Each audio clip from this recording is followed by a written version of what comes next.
Kamusta po sa inyo lahat diyan? Dito po si Art. Ating pong pag-uusapan itong pagmamaltrato nitong China sa mga Pilipino Coast Guard diyan sa atin, sa Pilipinas. Ay, napakawalang hiya talaga itong mga Chinese na ito. Ay talaga ito, magdi-deliver itong mga Coast Guard na ito doon sa mga nagbabantay doon sa iyong show ng kanilang mga kagamitan at mga pagkain para naman yung mga tao ay mamamatay kung hindi magde-deliver ng pagkain doon. At saka itong mga nangyayari diyan sa West Philippines, ito hindi nakamangha-mangha. Sa panahon ni Duterte, lagi nang ipinangangako ito kay Xi Jinping na ito ang gagawin niya. Ang sinasabi pa nga ni Duterte, gagawin ang Pilipinas na probinsya ng China. Ibinibigay na. Kaya nag-umpisa ngayon diyan sa West Philippines si Xi Jinping, pinatayuan niya ng military bases siya ang Scarborough Shoal diyan na para wag ma-penetrate ng Amerika kung sakaling magkaroon ng digmaan at kayo humihingi ng tulong sa Amerika, yan ang gagawin niyang panangga. Sinabi ni Duterte dito sa mga sinasalita niya, pero pakinggan natin itong news na ito para malaman natin talaga kung ano mang pinagsasabi ng mga ito, kung sino talaga ang totoo sa mga nangyayaring ito. Pakinggan natin ito. The Chinese Foreign Ministry claims the Philippines made a promise to remove the BRP Sierra Madre from Ayungin Shoal. It also alleges that the Philippines illegally grounded the warship since 1999 at the shoal, which it calls Renai.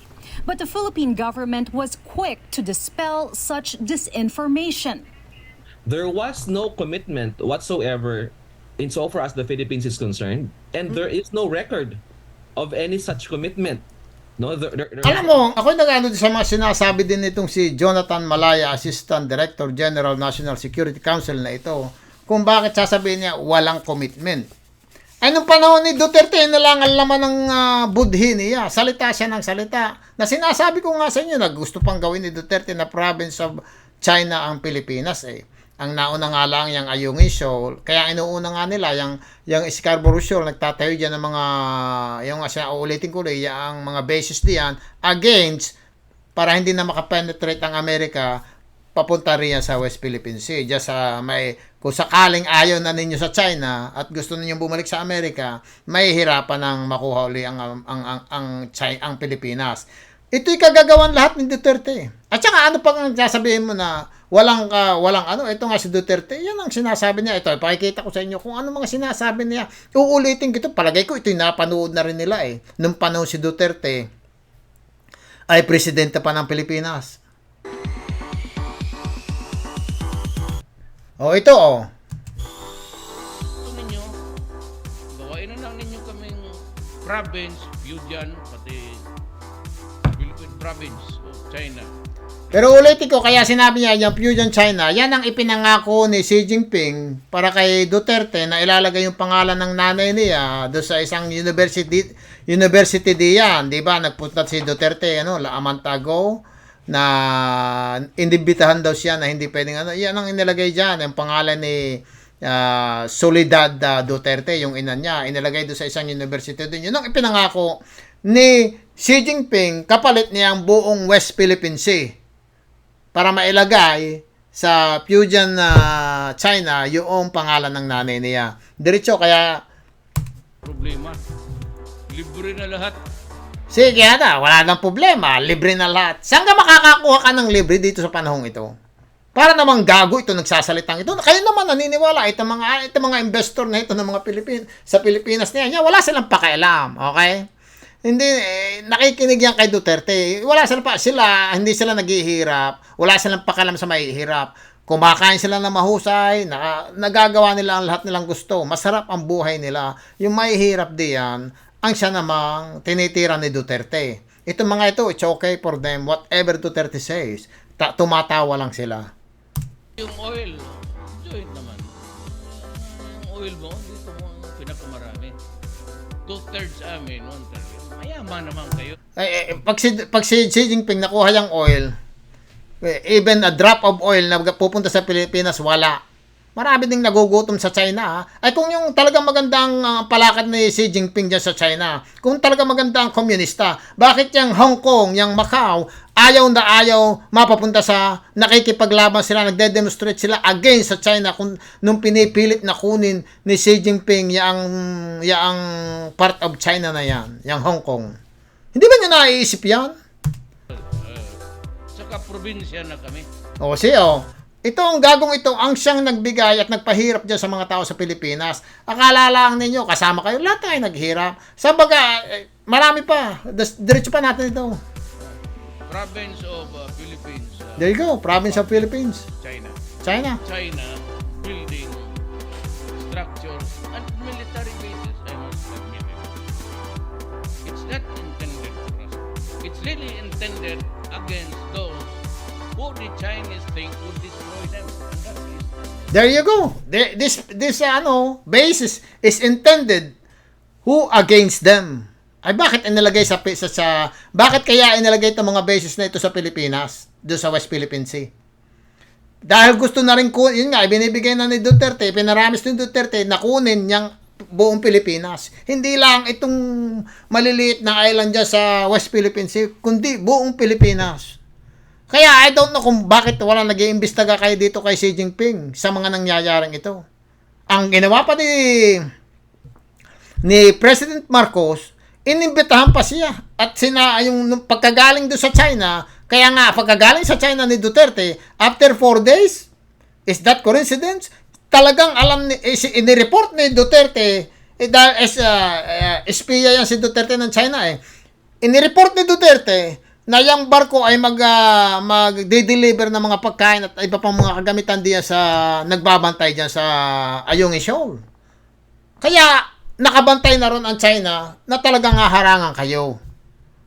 Na sinugo talaga ni Duterte, pinag-usapan talaga ni Duterte at saka ni Xi Jinping yan. Sinugo yan.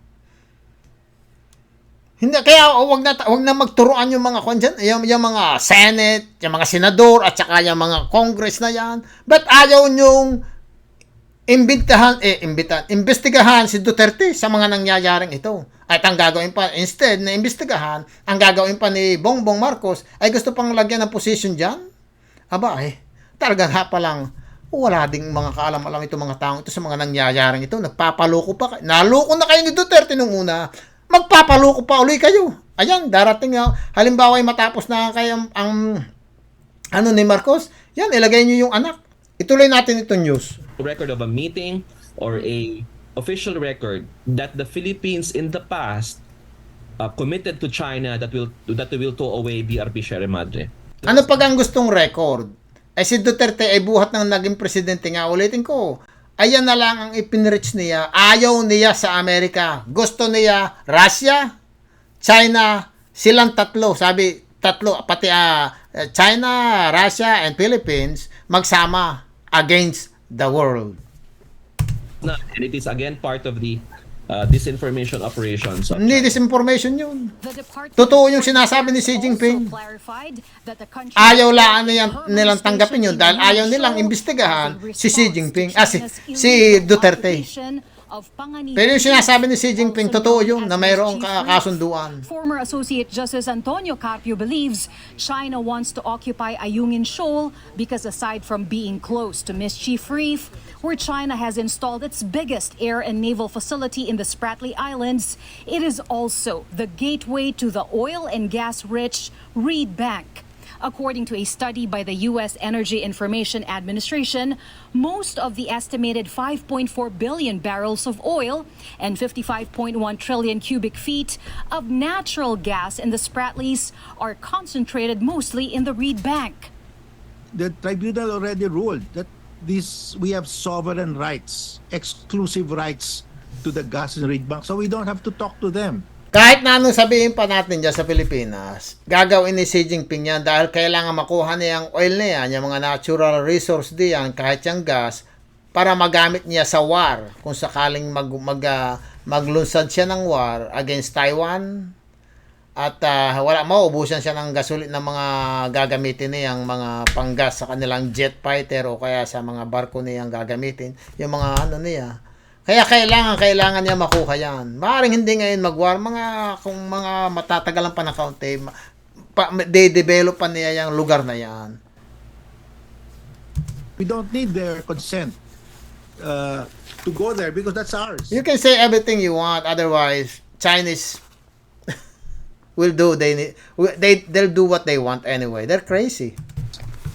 Carpio believes the Philippines must assert its rights in its exclusive economic zone by sending survey ships and read back. Because anong nangyayari ngayon sa Pilipinas, there's a lot of confusing message na ginagawa ninyo katulad ng SMNI, galit sa Amerika. Yung SMNI na nagbabalita, laging ang Amerika may problema, laging Amerika, EDCA. Si Duterte naman talagang ayaw niya sa Amerika. Yan ang nangyayari ngayon sa inyo. Si Xi Jinping, hindi lalayo dyan. Si Xi Jinping na lumalakas ang loob pagka napapakinig niya ang mga ito na gustong-gusto siya. Ito rin natin.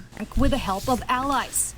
He cited as examples Malaysia and Indonesia's successful oil exploration with Ayong namang Malaysia at saka Indonesia, they don't preach about China. Make our Indonesia a province of China. Yung Malaysia president, they don't say sinasabi ng presidente ng Malaysia doon, hindi sinasabing China will make us a province of China, the Malaysia. Hindi niya sinasabi. Si Duterte lamang. Si Duterte, hindi ko alam kung anong nangyari sa Bangao na yan, kung bakit naman talaga ibinuton niyo itong mga Bangao na ganito diya sa Pilipinas katulad nga, yung minura pa, yung mga paride yan. Kayo rin naman may kasalanan. Yung mga Katoliko na bumuto rito, kayo rin na may kasalanan. Binuto ninyo itong gagong ito. Palagay ko, maybe, I say, we deserve it, they deserve it probably, or the Filipino deserve it, or the Philippines deserve for what's happening right now in the Philippines. Hindi nyo masisisi ang iba, kayo ang bumubuto sa ganitong bangaw na tao. In anyway, kahit pakinggan pa natin ito ng pakinggan, maaaring sinasabi nyo na masama yung aming sinasabi, masakit tayong mga sinasabi, pero hindi, yun ang totoo. Pag-isipan ninyo ang mga ginagawa nyo dyan, pag-isipan ninyo. Talagang si Duterte ang nagpabagsak sa Pilipinas. Pero kung gusto niyo rin bumagsak ang Pilipinas, iboto ninyo yan. Pagka natapos niyang term ni Marcos, yan, iboto ninyo yung anak. Tapos. Sana naman talagang matuto tayo diyan. Kawawa ang mga yung susunod sasabihin ko siya kung yung mga pinapatay pa ni Duterte diyan ng mga bata. Anyway, hanggang dito na po lamang. Sa muli po, talaga lang ako busy kaya hindi ako makapaglabas agad, pero sa muli pag-iigihan ko pa ang iba. Hanggang dito na po lamang. Ito po si Art. Maraming pong salamat.